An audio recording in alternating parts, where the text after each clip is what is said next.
ये एक ख़ास वीडियो है और क्योंकि बहुत सारे लोगों ने मुझे कहा कि वो इस बारे में जानना चाहते हैं और इस पर एक स्पेशल वीडियो बनाए।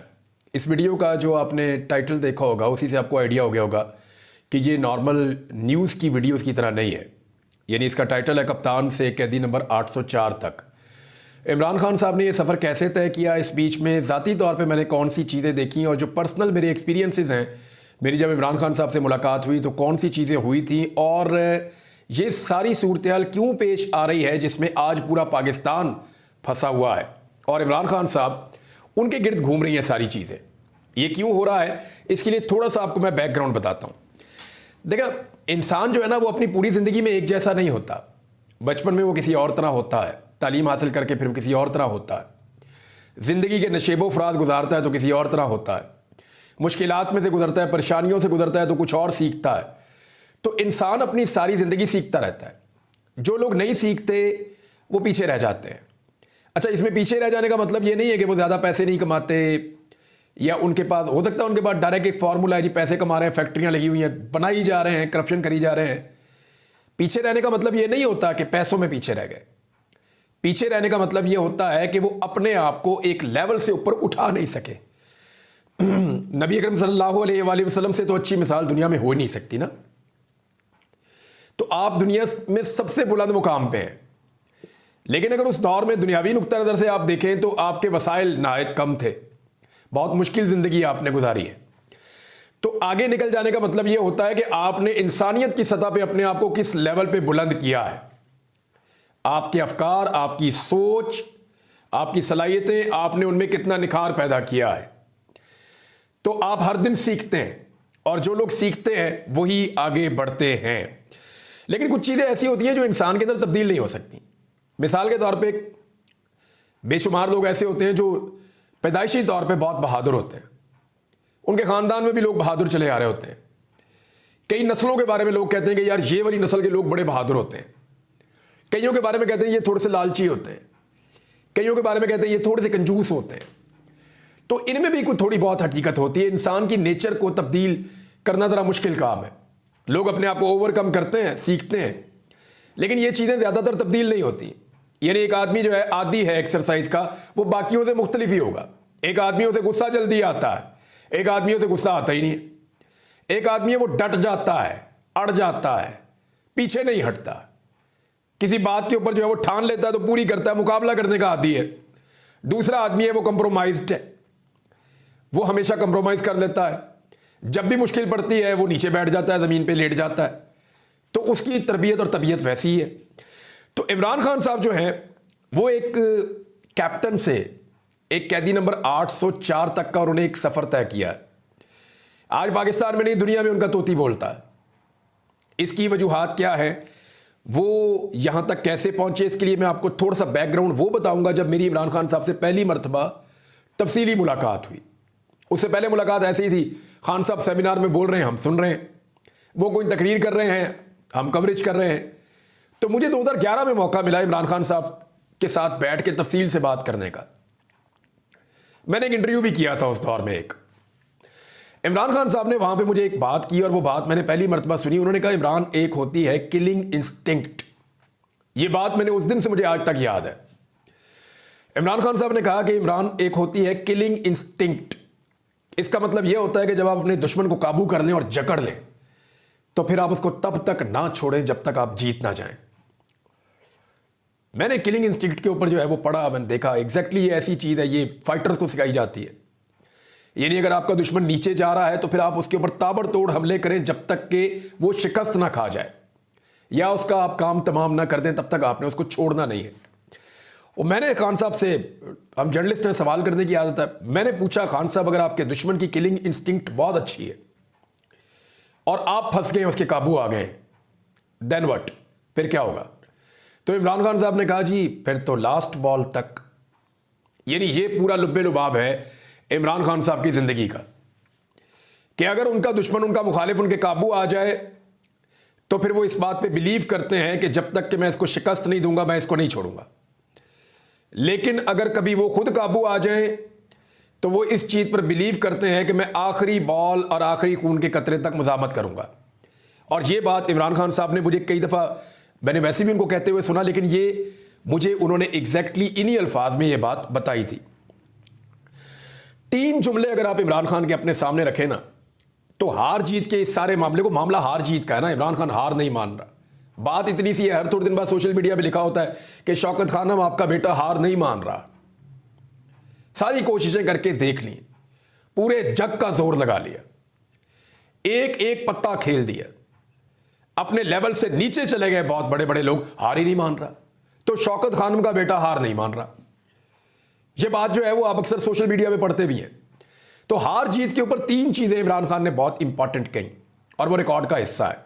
इन्हें आप जहन में रखेंगे तो आपको समझने में मदद मिलेगी कि इमरान खान के साथ हुआ क्या और वो ये सब क्यों कर रहे हैं। नंबर 1 वो ये जुमला है जो बार बार कहते हैं कि हारता वो है जो हार मान लेता है। ये कहने में छोटी सी बात है, एक जुमला है, लेकिन ये आपको एक आदमी की पूरी नेचर का बता देता है कि हारता वो है जो हार तस्लीम कर लेता है। जो हार नहीं मानता, लगा रहता है, लगा रहता है, लगा रहता है। मुझे याद है जावेद चौधरी ने एक कॉलम लिखा था, उन्होंने कहा कि एक टर्मिनेटर, एक फिल्म आई थी अंग्रेजी, उस फिल्म के अंदर एक कैरेक्टर था, उसको सारे मारते हैं, तोड़ते हैं, फोड़ते हैं, वो गिर जाता है, गोलियां लगती हैं, सब कुछ जो है तबाह बर्बाद हो जाता है। वो उठता है, कपड़े झाड़ता है, फिर गले पड़ जाता है। तो इमरान खान पाकिस्तानी सियासत के टर्मिनेटर हैं। जितनी दफा इनको लोगों ने गिराया, जितनी दफा इनको मिट्टी में रोला, जितनी दफा इनकी इज्जत खराब की, जितनी दफा इनको परेशान किया, यानी तलाक तक इमरान खान साहब की करवा दी, उनके बच्चे तक उनसे छिन गए, उनकी खूबसूरत जिंदगी उनसे छिन गई, गोलियां इमरान खान साहब को लगी, जख्मी इमरान खान साहब हुए, गिरफ्तार बार बार हुए, कैरेक्टर असैसिनेशन बदतरीन की गई, मुसलमान होने के बावजूद बदतरीन फतवे लगाए गए। कोई पाकिस्तान में ऐसा गंदा कार्ड नहीं है जो इमरान खान के खिलाफ इस्तेमाल नहीं किया गया। लेकिन इसके बावजूद यह आदमी टर्मिनेटर की तरह है, उठता है, कपड़े झाड़ता है, सीधा खड़ा होता है, फिर गले पड़ जाता है। यह है जी इमरान खान। तो ये जो पहली बात उन्होंने की ना कि हारता वो है जो हार मान लेता है, तो हार नहीं माननी। एक तो ये इमरान खान साहब का पहली चीज आप हार जीत में देख लें। दूसरी एक और बात वो कहते हैं जो हार के खौफ से मैदान में उतरता है वो जीत नहीं सकता। उसकी बॉडी लैंग्वेज ही डिफेंसिव है। वो इस डर के साथ मैदान में जा रहा है, मैं हारी ना जाऊं, मैं हारी ना जाऊं, ये ना हो जाए, वो ना हो जाए। खदशात आदमी को जीतने नहीं देते। इमरान खान साहब ने इसको सिंप्लीफाई किया कि जो आदमी हार के खौफ से मैदान में जाएगा उसके जीतने के इम्कानात खत्म हो जाएंगे, क्योंकि वो जीतने वाली बॉडी लैंग्वेज के साथ, उस कॉन्फिडेंस के साथ नहीं जा रहा, वो हार के खौफ के साथ जा रहा है, तो जीत नहीं पाएगा। उसकी स्ट्रेटेजी कुछ और होगी, डिफेंसिव। यहां आपको इमरान खान के बारे में दूसरी बात समझ आनी चाहिए कि नंबर 1 वो हार नहीं मानता, नंबर 2 उसे हारने का खौफ भी नहीं है, वो जाता ही जीतने के लिए। नंबर 3 एक तवक्कल वाली बात है जो इमरान खान साहब कहते हैं कि हारना और जीतना अल्लाह के हाथ में है, हमने मुकाबला करना है और कोशिश करनी है। और ये बात 1 मरतबा नहीं 1000 मरतबा वो कर चुके हैं कि हार जीत मेरे अल्लाह के हाथ में, हम कोशिश करेंगे पूरी। तो ये 3 चीजें अगर आप इकट्ठी करें कि एक आदमी है, उसका तवक्कल है, वो ये कहता है कि जी हार जीत अल्लाह के हाथ में, मैंने तो कोशिश करनी है, तो उसने सब कुछ अल्लाह पे डाल दिया। ये सबसे आसान है। नंबर 2 वो आदमी ये कहता है कि मैं हार नहीं मानूंगा कभी, क्योंकि मैं अगर हार मानूंगा तो हारूंगा ना, मैं तो हार ही नहीं मानूंगा। तीसरा वो आदमी ये कहता है कि मैं हार का खौफ भी नहीं रखता, क्योंकि ये मेरी जीत के रास्ते की रुकावट है। इन 3 चीजों को आप इकट्ठा करें तो आपको आइडिया हो जाएगा कि ये आदमी हार क्यों नहीं मान रहा। अब आपको यह समझने के बाद इल्म हो जाना चाहिए कि अपने जो बुनियादी फैसले हैं उनमें इमरान खान साहब का लेवल क्या है। जो उन्होंने ठान लिया वो उन्होंने करके दिखाया, हमने ये देखा। बदतरीन हालात में इमरान खान साहब ने सरवाइव किया। उनकी ट्रेनिंग भी ऐसी हुई है इमरान खान साहब की। जिंदगी में एक नहीं 1000 मरतबा ऐसे मौके हैं जिनकी मिसाल दी जा सकती है कि इमरान खान साहब ने एक नया स्टार्ट लिया, यानी हर थोड़े दिन के बाद आपको लग जाता है कि एक नया स्टार्ट लिया, और वो जिंदगी में सीखते हैं। ये वाहिद आदमी है जो अपनी गलतियां तस्लीम कर देता है। हाँ ये काम मैंने गलत किया था, मैंने इससे सीख लिया, मैं अब नहीं करूंगा। हाँ ये काम मैंने गलत किया था, मैंने इससे सीख लिया, मैं अब नहीं करूंगा। हाँ ये वाला काम भी मैंने गलत किया था, मैंने इससे सीख लिया, मैं अब नहीं करूंगा। और वो गलतियां नहीं दोहराते, हर दफा एक नई गलती करते हैं और उससे सीखते हैं। लेकिन जो आदमी एक्ट करता है ना, या कुछ कर रहा होता है या मुतहर्रिक होता है, वही गलतियां सही करता है। जो सिस्टम का हिस्सा होता है ना, वो उसमें गलती नहीं कर सकता। आपके पाकिस्तान में आपको आदत पड़ी हुई है, सारे के सारे सियासतदान जो हैं वो सिस्टम का हिस्सा है। तो जो सिस्टम के पुर्जे हैं वो सिस्टम के अंदर रहकर काम करते हैं, वो गलती कैसे करेंगे? एक आदमी जो सिस्टम को ठीक करने आया है, वो सिस्टम से बाहर निकल के काम करता है, वो गलती कर सकता है, वो नई चीज ट्राई कर सकता है, वो चीज गलत हो सकती है, वो चीज सही हो सकती है, और वो उसमें सीखता भी है। तो एक जमूत जो पाकिस्तान की सियासत के ऊपर है, उसको तोड़ा इमरान खान साहब ने। इस वक्त पाकिस्तान में क्या हो रहा है, या इमरान खान के साथ सियासी नुक्ता नजर से रजीम चेंज से लेके अब तक उनके इक़्तिदार में आना, उससे पहले क्या हुआ, कब उनके एस्टेब्लिशमेंट से अच्छे ताल्लुकात थे, कब उनके बुरे ताल्लुकात थे, एस्टेब्लिशमेंट ने उन्हें कहां धोखा दिया, एस्टेब्लिशमेंट को उनसे क्या शिकवे हैं, ये सारी चीजें आप एक तरफ रख दें, क्योंकि ये वो बातें हैं जो पाकिस्तान का एक एक बच्चा इस वक्त जानता है। जो नहीं जानता वो मैं आपको बताता हूं कि इमरान खान इस हद तक क्यों डट गया। ये बुनियादी चीज ना, इमरान खान साहब की साइकोलॉजी किसी को समझ नहीं आ रही। देखें, बड़ी बात तो ये है कि पाकिस्तान के लिए कुछ करना है, वो तो मैं भी सोचता हूं, आप भी सोचते हैं, हम सब सोचते हैं, लेकिन इस लेवल तक एक आदमी कैसे डट गया, इसको समझे, उनके दिमाग में आपको देखना पड़ेगा कि इमरान खान एक्चुअली है क्या। अब सारे के सारे हैरान हैं, इमरान खान साहब के मुखालिफिन हैरान है, उनको जेल में डालने वाले हैरान है, हर बंदा परेशान है कि इसको हो क्या गया भाई, हमने तो सोचा ही नहीं था कि ये ऐसा आदमी होगा, हमने इसको गोश्त पोस्ट का इंसान समझा था, ये स्टील के नर्व्स वाला आदमी है, हमने बदतरीन इसको जेल के अंदर रखा है। जरदारी साहब कोठियों में रहते थे, नवाज शरीफ साहब एंजॉय करते थे, उनकी जेलें जेलें ही नहीं होती थी। सहाफियों ने किताबें लिखी हुई हैं, बताया हुआ है कि इनकी जेलें कैसी हैं, लेकिन इमरान खान को बदतरीन जेल में रख के नहीं तोड़ पाया पूरा सिस्टम, और सिस्टम खुद हैरान है कि यार ये कैसा आदमी है जिसको हमने पकड़ लिया है। मैं जब एक गवाह था ना, तो एक बंदा मेरे पास आया, वो नकाब में मेरे साथ बात करते थे, उन्होंने मुझे एक सवाल किया कि इमरान खान कब तक टूट जाएगा।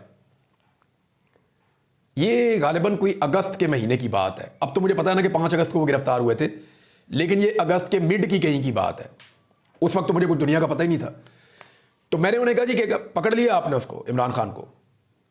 अच्छा, मैंने ऐसे शो किया जैसे मुझे इससे कुछ धचका ही नहीं हुआ, मैं उनकी कैद में था, मैं ये कहता था कि मेरी यहां से जान छूटे, मैं किसी तरह निकलूं, तो आप वो मेरी कंडीशन आप समझ सकते हैं। उन्होंने कहा जी पकड़ लिया। मैंने कहा जी किधर है, मुझे उस बंदे ने बताया जी कि इमरान खान अटक जेल में। मैंने अगला सवाल किया जी उनको क्लास कौन सी दी है, तो उन्होंने कहा जी C क्लास। मैंने कहा जी उसमें क्या होता है, उन्होंने कहा जी गद्दा मिला हुआ है इमरान खान को और पंखा मिला हुआ है, तो पढ़ने के लिए अखबार मिल जाता है। तो मैंने उन्हें कहा जी मेरे से तो अच्छे ही रहेंगे, ये मैंने इमरान खान साहब के बारे में वहां पे ये जुमला उन्हें कहा। लेकिन उन्होंने कहा जी जो तुमसे पूछा वो बताओ कि कब तक टूट जाएगा, तुम्हें आइडिया होगा। तो मैंने कहा टूटने का आप मुझे मतलब बता दें। तो मुझे उस शख्स ने कहा कि टूटने का मतलब ये है कि वो माफ़ी मांगे, अपनी गलती तस्लीम करे और माजरत करके जो है वो एक माफ़ी मांगे इस्टेब्लिशमेंट से, अपनी गलती तस्लीम करे और फिर उसके बारे में सोचा जा सकता है, ये है टूटने का मतलब। तो मैंने उन्हें कहा जी जो जहां मुझे आपने रखा है ना, यहां आप इमरान खान को ला नहीं सकते, और जहां आपने इमरान खान को रखा हुआ है वहां जो आप उससे मांग रहे हैं वो आपको देगा नहीं। उन्होंने कहा जी क्या मतलब। मैंने उन्हें एक बात कही थी, मैंने कहा था जी 2 हफ्ते आपके पास हैं, आप इमरान खान साहब के साथ डील कर दें, जो बातचीत आपने करनी है, आपको अपने लिए कुछ अगर ये आप कहना चाहते हैं इमरान खान साहब को कि थोड़ी सी कोई गुंजाइश या कोई पॉलिटिकल रास्ता निकालें, तो वो निकल जाएगा। लेकिन अगर आपको ये लगता है कि वो माफ़ी मांगेंगे तो ये चीज़ उनके पास है नहीं, वो आपको नहीं दे पाएंगे, माफ़ी नहीं मांगेंगे वो, और वो ऐसा करेंगे नहीं।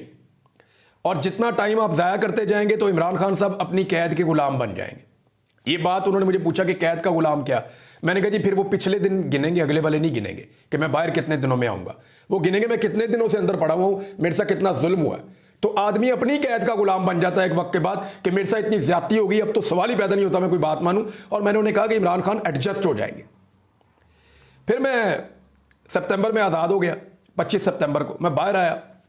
कुछ अरसे के बाद मुझे क्योंकि डॉक्टर ने मना कर दिया था कि आपने टीवी नहीं देखना, इसको टीवी ना दिखाएं, इसको अखबार ना पढ़ाएं, इसके चीज़ों से दूर रखें, प्रॉब्लम था थोड़ा। तो मैंने थोड़े दिन बाद बड़ी खामोशी से अपनी बेगम से पूछा कि इमरान खान कहाँ है ना। चंद दिन के बाद वो मेरी शक्ल देखना शुरू होगी कि ये अभी भी वहीं खड़ा हुआ है। उसने मुझे कहा कि वो तो कैद है, जेल में है ना अभी। मुझे वैसे लोगों ने थोड़ा बहुत बताया हुआ था, तो मैंने कहा मुझे थोड़ा सा डिटेल बताओ। तो फिर मैंने देखा कि इमरान खान साहब ने एक स्टेटमेंट दिया, उन्हें किसी एक जेल से दूसरी जेल में शिफ्ट किया जा रहा था अडियाला में। तो उन्होंने कहा मुझे वहीं रहने दो, मैं एडजस्ट हो गया हूं।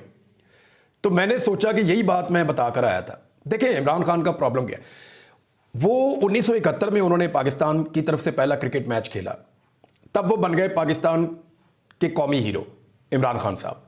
खूबसूरत आदमी था, जवान आदमी था, 6 फुट 2 इंच का कद है, ज़बरदस्त फास्ट बॉलर है, और इमरान खान के बाद क्रिकेट पाकिस्तान के अंदर मकबूल तरीन खेल बनता गया।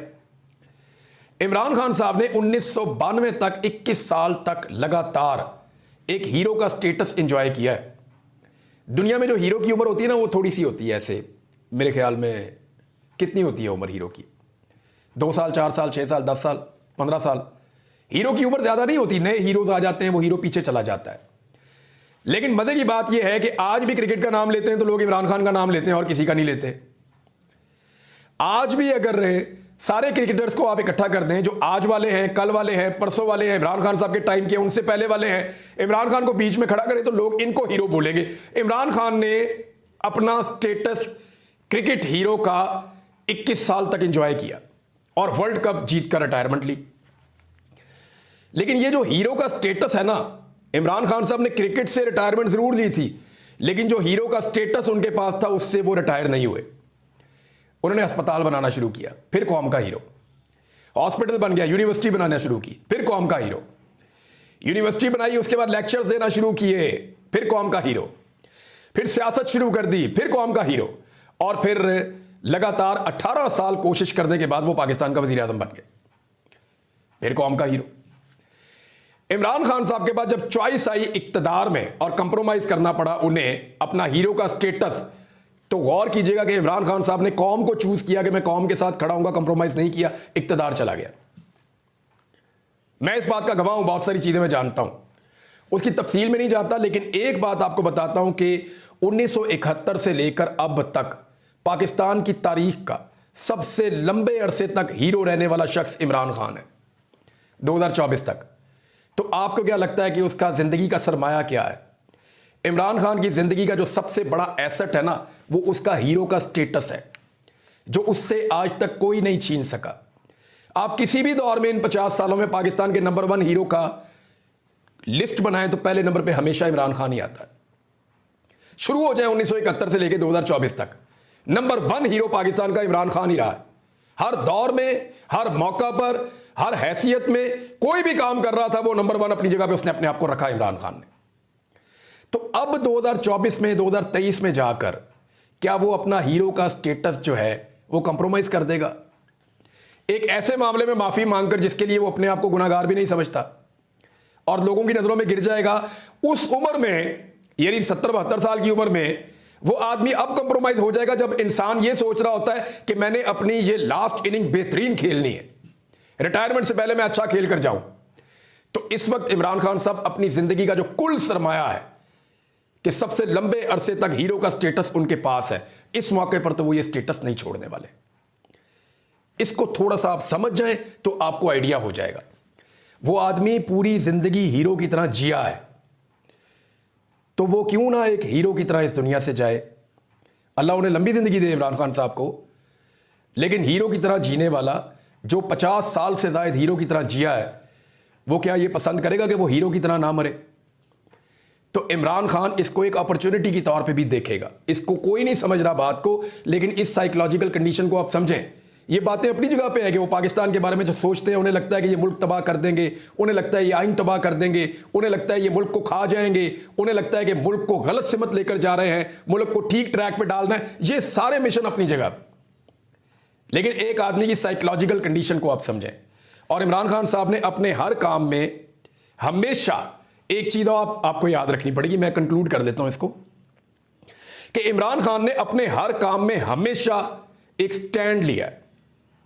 दुनिया की तारीख में आप हजारों साल उठाकर देख लें, जो आदमी ग्रे एरिया में नहीं ना रहता, ब्लैक एंड व्हाइट में आता है कि ये ठीक है और ये गलत है, और बड़ा क्लियर हो जाता है कि ये ठीक है, ये गलत है, मैं यहां खड़ा हूं अपनी दलील के साथ, मैं अपनी जगह से नहीं हिल रहा। ऐसे आदमी से या तो लोग सख्त मोहब्बत करते हैं या सख्त नफरत करते हैं। आपको तीसरा आदमी नहीं मिलेगा। आप पाकिस्तान पूरे में सर्वे करवा लें, इमरान खान के बारे में आपको तीसरी सोच के लोग बहुत कम मिलेंगे, ना होने के बराबर। या तो लोग इमरान खान से शदीद मोहब्बत करने वाले आपको मिलेंगे जो उसको फॉलो करेंगे, या शदीद नफरत करने वाले मिलेंगे, क्योंकि इमरान खान ने स्टैंड लिया है। और हजारों साल की तारीख आप उठा ले, जिस आदमी ने भी स्टैंड लिया ना, या तो उसके आशिक बेशुमार थे या उसके मुखालिफ बेशुमार थे, या जो भी था वो बिल्कुल क्लियर था। लाइन बड़ी क्लियर हो जाती है जो आदमी क्लियर लाइन लेता है। हर उस आदमी के साथ आज भी यही होगा जो क्लियर लाइन लेगा। या तो आप उससे बहुत प्यार करेंगे या नफरत करेंगे, आप बीच का रास्ता रख ही नहीं सकते, आपको उसके बारे में ओपिनियन लेनी पड़ेगी। ये ऐसा ही होता है इमरान खान साहब के साथ। तो अगर इन सारी चीजों को आप देखें तो आपको क्या लगता है कि कैदी नंबर 804 इस वक्त जहां पे मौजूद है, क्या उसको उसकी मर्जी के खिलाफ रखा हुआ है? वो इस वक्त अपना वो स्टेटस जो उसके पास पिछले 53 साल से है, वो उसकी पीक इंजॉय कर रहा है। इस चीज को दिमाग में रखें। और उसकी लड़ाई जो है वो इस मुल्क के लिए है। उसके अंदर ये सेटिस्फेक्शन भी है कि मैं right side of the history खड़ा हूं, मेरे साथ मेरे लोग खड़े हुए हैं और मेरे फैसले ठीक हैं और मैं अपने मुल्क के लिए लड़ रहा हूं जो मैंने हमेशा किया। ये है जी इमरान खान की कहानी। मुख्तसर मैं करने की कोशिश की है। अब बहुत सारी चीज़ें मैं कह सकता था, बहुत सारी चीज़ें मैंने इमरान खान साहब से खुद पूछी सुनी, किसी और व्लॉग में कभी आपको बताऊंगा। अब तक के लिए इतना ही। अपना ख्याल रखिएगा, अपने इस चैनल का भी। अल्लाह हाफ़िज़।